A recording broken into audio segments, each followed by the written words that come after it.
Welcome back to History Haze.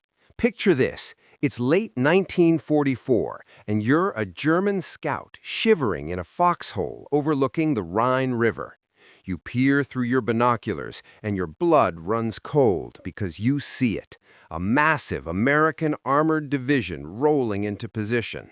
You see the silhouettes of hundreds of Sherman tanks, the flash of sunlight off windshields, and you hear the unmistakable, terrifying low rumble of heavy engines. You radio back to Berlin with a voice trembling in fear. "The Americans are here. Send the Panzers, now!" But here's the haze.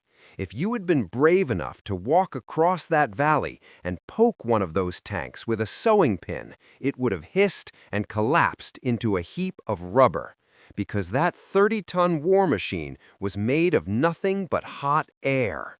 And those thousands of soldiers, they were mostly painters, architects, and sound engineers from New York and Philadelphia. This is the story of the 23rd Headquarters Special Troops, better known as the Ghost Army, the most sophisticated, high-stakes gaslighting operation in military history.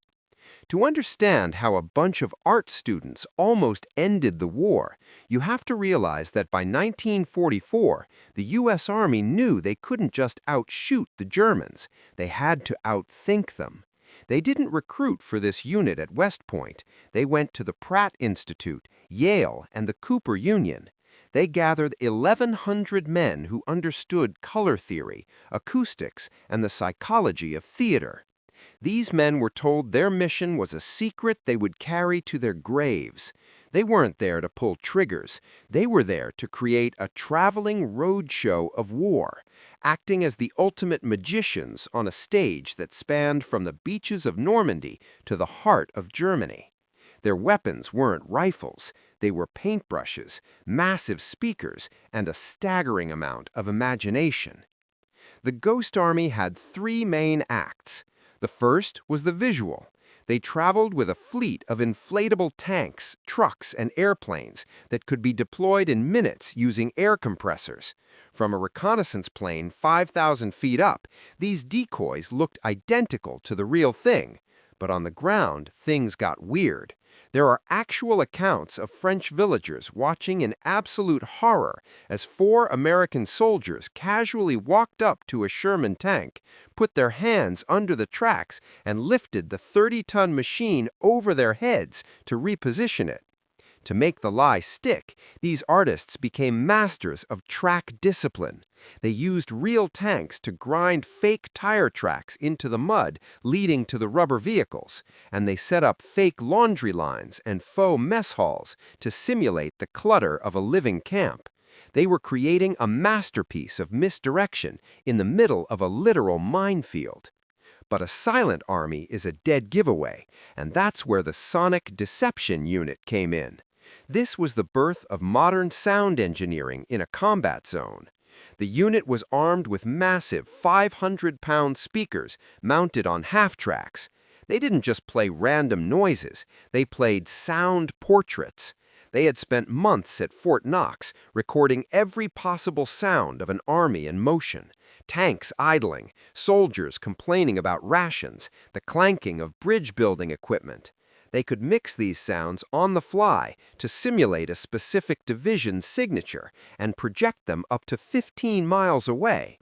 In the dead of night, German commanders would hear the terrifying mechanical roar of an entire armored division moving toward them, causing them to divert thousands of very real troops to defend against a ghost, leaving the actual American attack route completely unguarded. The third act was the most dangerous: atmosphere. This was pure theater. Members of the Ghost Army would put on the patches of famous elite divisions, like the 101st Airborne, and drive around in trucks with those same markings. They'd pull into local French cafes and pretend to be sloppy soldiers.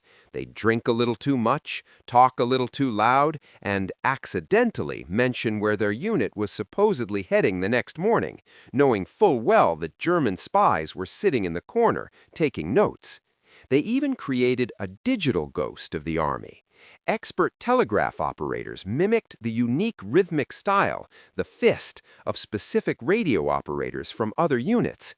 They flooded the airwaves with fake radio traffic, convincing German intelligence that the Americans had twice as many men as they actually had.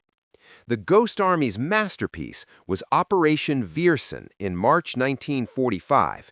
They had to convince the Germans that the Ninth Army was crossing the Rhine at a specific point.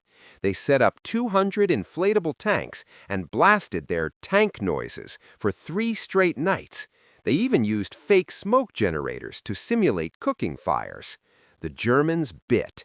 They moved their entire defense to face the ghosts, and while they were busy aiming their cannons at balloons, the real Ninth Army crossed miles away with almost zero resistance.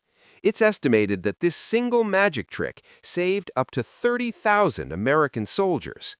The men of the 23rd fought with paintbrushes and speakers, and they won. The most incredible part of the story is that when the war ended, these men were sworn to total secrecy. For 50 years, their families had no idea what they really did. One of the soldiers, Bill Blass, went on to become a world-famous fashion designer. Others became legendary painters and architects. The Ghost Army reminds us that in the haze of war, the most dangerous weapon isn't always a gun. Sometimes it's just a really good story told with enough conviction. If you enjoyed this trip through the haze, hit that like button and subscribe for more history that's stranger than fiction. Tell me in the comments, if you had to hide an entire army, what's the one trick you'd use? I'll see you in the next one.